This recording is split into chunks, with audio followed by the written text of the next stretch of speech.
Oh my goodness, Goobs, what the heck is up? I know I've been gone since all this stuff has gone down, and recently I've really just want to let you know that I'm back, and I'm seriously want to know how are you guys? I just want you guys to know that here in any platform that I host is a safe zone, and you're allowed to vent to me, and I will always lend an ear no matter what, be it on Discord or even in a comment. Just let me know how you're doing today.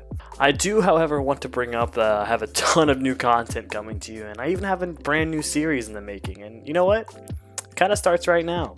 So, my fellow magic connoisseurs, beware, I'm making a love letter and it's all to you. It's going to be in the form of going over every color and color combination you can think of. We'll be looking at some of the strengths, the weaknesses, and the reason that they do well what they do. So, go ahead and sit back, grab some food tokens, and let's go ahead and dive right into this color wheel.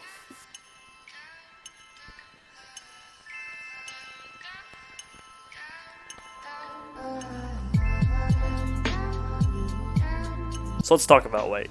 And no, I don't want to be just plain here and just let you know that they are a great support card and leave it at that, because they are a great support. But let's talk about, them together and really dig into their strengths and weaknesses of this color, of the proverbial color pie, so to speak.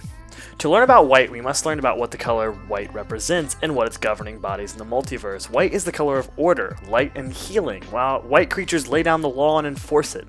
Many white cards represented as knights, castles, and soldiers. Others represent creatures that live in planes, like angels are also powerful protectors in the sky, and clerics that protect the weak that are injured. It's not necessarily good, as though white will often present itself this way. White's allies are blue and green, as they represent balance, sophistication, and restoration, while its enemies are in red and black, resenting their more chaotic, careless, and destructive reasoning. White is a unique color, and honestly, it's one of my favorites. It's actually the only color that can deal with any scenario it's presented with. In other words, it has loads of answers. However, it's not without its weaknesses either. It's troubled by card draw, and its small creatures can really make it hard to capitalize on all those advantages that are granted to you without using it efficiently. Let me go ahead and show you. So white is an absolute unit when it comes to removal. It can not only destroy, counter, and even exile creatures, but it has just as many of those for enchantments, artifacts, creatures, planeswalkers, and yes, even lands. Especially lands in some cases. Cards like Armageddon and Ravage of War ensure that nothing is safe, and this even extends to other permanents as well. Literally, white has so many board wipes. They can clear all permanents, or specific ones like artifacts and enchantment wipes, and don't even get me started on locking people away. These guys strive on order, so they have about 37 different ways to attain one thing, with say an Oblivion Ring or a Conclave Tribunal. Finally, let's go ahead and talk about their life gain. White is historically known for this. You know that pesky Ajani Pridemate you kind of forgot about and passed 2 turns to, and now he's a 73-73, and the player has more life than, the actual board game? Yeah, that's kind of a neat power too. However, all colors are balanced, except for maybe green. But let's see what white is not so good at. White really struggles the most with drawing, and unlike blue, I think there's maybe a handful of cards that truly lets white draw. And since you're going to be burning a lot of your resources to quell the enemy, it can kind of put you in a state of top decking relatively quickly if something's not done about it.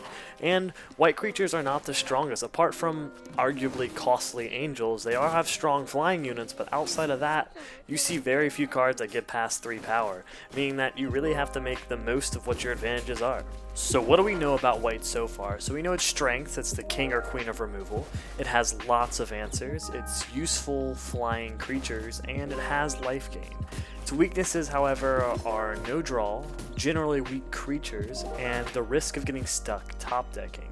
Some of the key words you're going to be finding is going to be first strike and double strike, ensuring that you're going to hit your targets first and multiple times. You're going to run into flying. Of course, you've got angels all throughout this deck, so what's white without flying? You do have a lot of lifelink in this deck. A lot of white does feature lifelink, that's one of their biggest things. And you're going to also see a lot of vigilance, so whenever your creatures are attacking, they're not going to get slowed down, which is pretty good. Honestly, vigilance is one of those abilities that doesn't sound crazy strong until you start playing the game a lot more, and then you realize vigilance is really, really nice to be able to attack and defend, so it's got some pretty good strengths there. Also, full disclosure, of course you're going to find some of these things in other colors, but this is just the predominant keywords you're probably going to find. Overall, I think white is honestly a solid color. I kind of splash into a lot of my decks, I realize, and that's mainly because I like to control the pace of my game. Not so much Azurius levels of control, because that's kind of honestly nonsense, and that's for another time. But I hope you liked my video, guys, and let me know if I missed anything in the comments below, and if you liked it, then maybe consider slapping that subscribe button. Anyways, join me next time as we kind of move on to a certain wild color, and I'll let you go ahead and figure out what that one is. So take it easy, guys. Bye.